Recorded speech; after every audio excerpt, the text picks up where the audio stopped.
Bienvenue. Aujourd'hui, on s'attaque à une phrase que tous les commerciaux en beauty tech connaissent bien. Merci, je n'ai besoin de rien. Ah oui, le grand classique. Surtout quand on appelle des gérants de salons, de cliniques esthétiques, de spas.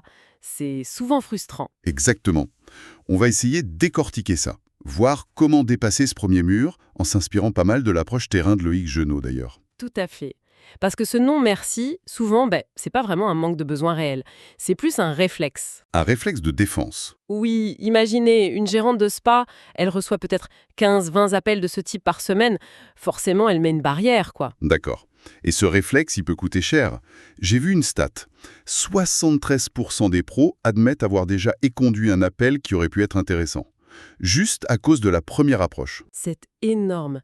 Et le pire, ce qui montre bien le potentiel manqué, 64% de ces mêmes personnes ont acheté un truc similaire chez un concurrent dans les 6 mois. Ah ouais, quand même. Ça prouve bien que le besoin, il était peut-être latent, mais l'approche du concurrent a été meilleure, tout simplement. C'est rarement le produit en soi qui est rejeté au début.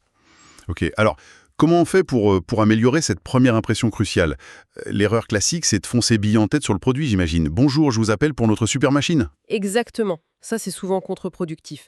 L'idée, c'est plutôt de viser une approche relationnelle. Très courte, moins de 30 secondes. Un exemple concret?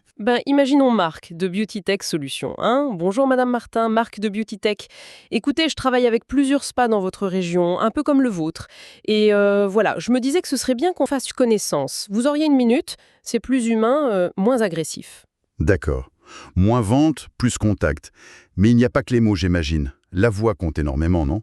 Surtout avec ces pros de la beauté doivent avoir l'oreille fine. Ah mais carrément, c'est ce que j'appelle un peu la méthode spa pour la voix. Faut faire attention, ils repèrent tout de suite si on lit un script, si on est stressé.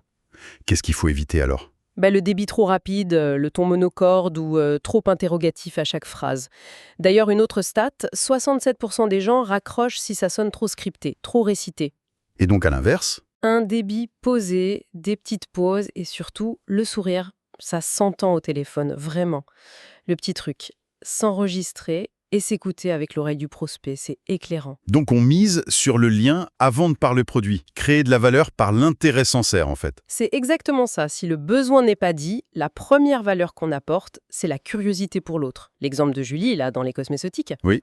Elle est passée de 2% à 18% de conversion juste en changeant son intro. Au lieu de parler produit, elle disait « En fait, je suis surtout curieuse d'en savoir plus sur vous, sur ce qui fait le succès de votre institut. » Pas mal.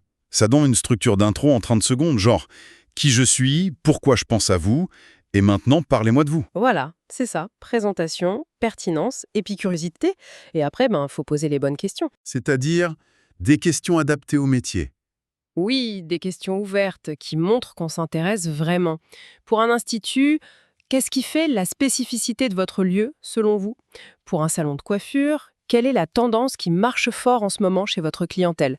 Pour un spa, c'est quoi le défi le plus stimulant pour vous au quotidien? Et écoutez la réponse, surtout. Ah ben oui, l'écoute active, c'est la base. L'erreur fatale, c'est le monologue. Si le commercial parle 80% du temps, la conversion chute dramatiquement. J'ai l'exemple de Pierre, il a doublé ses ventes juste en se forçant à plus écouter. Impressionnant. Mais bon, même avec la meilleure approche du monde, on peut se prendre un non ou un « j'ai déjà ce qu'il faut ». Bien sûr, ça arrive. Qu'est-ce qu'on fait dans ce cas? On dit juste « merci, au revoir ». Ah non, surtout pas. La règle d'or, ne jamais repartir les mains complètement vides. Si on ne vend pas, on peut peut-être élargir son réseau. C'est-à-dire? Demander une recommandation. Exactement. L'exemple de Thomas, là, avec ses appareils de micro-needling. Il tombe sur une gérante qui vient juste d'acheter chez un concurrent. Ok. Il dit « Je comprends. Est-ce que par hasard vous connaîtriez une collègue qui pourrait être intéressée par ce type d'innovation? Je pourrais l'appeler de votre part. » Et ça a marché. Oui. Il a eu 3 contacts et ça a débouché sur 2 ventes. C'est pas négligeable. C'est une super alternative, effectivement. Et pour le suivi, si on n'a ni vente ni reco? Alors là, on vise le suivi intelligent. Pas le « je vous rappelle dans 6 mois pour savoir si vous avez changé d'avis ». Non, on apporte de la valeur. Genre? Proposer une info utile. Ça vous intéresserait de recevoir notre petite étude sur les tendances consommateurs dans l'anti-âge? Ou une invitation. On organise un webinaire sur les nouvelles techniques de domaine pertinents le mois prochain. Je peux vous envoyer le lien. Quelque chose qui n'est pas une vente directe. Et être patient? Oui, surtout ne pas abandonner trop vite. Dans la beauty tech, il y a une stat intéressante qui dit que 52% des non initiaux peuvent devenir des oui avec un bon suivi, bien étalé, parfois sur 18 mois. C'est un travail de longue haleine, en fait. Tout à fait. Bon, pour résumer tout ça, ce fameux «merci, je n'ai besoin de rien», faut pas le prendre comme une porte fermée. C'est plutôt un signal qu'il faut changer de clé. Exactement. Passer d'une approche produit à une approche relation. Bien maîtriser sa voix, écouter, vraiment écouter, poser les bonnes questions et puis assurer un suivi malin. C'est transformer une frustration potentielle en, en la première marche d'une relation. C'est tout à fait ça. Un jeu plus long, c'est sûr, mais bien plus payant à terme. Et pour celles et ceux qui voudraient vraiment creuser ces techniques, pour toutes les objections, l'approche de Loïc Genot, l'auteur de Vendeur, tous les secrets pour répondre aux objections, elle est très concrète, très terrain. Oui, c'est une excellente référence. D'ailleurs, pour info, Harry Massoudi va l'interviewer très bientôt lors d'un live sur LinkedIn, justement sur ces thèmes. C'est sans doute une bonne occasion d'aller plus loin. Absolument. Et pour finir, peut-être une petite question pour nos auditeurs.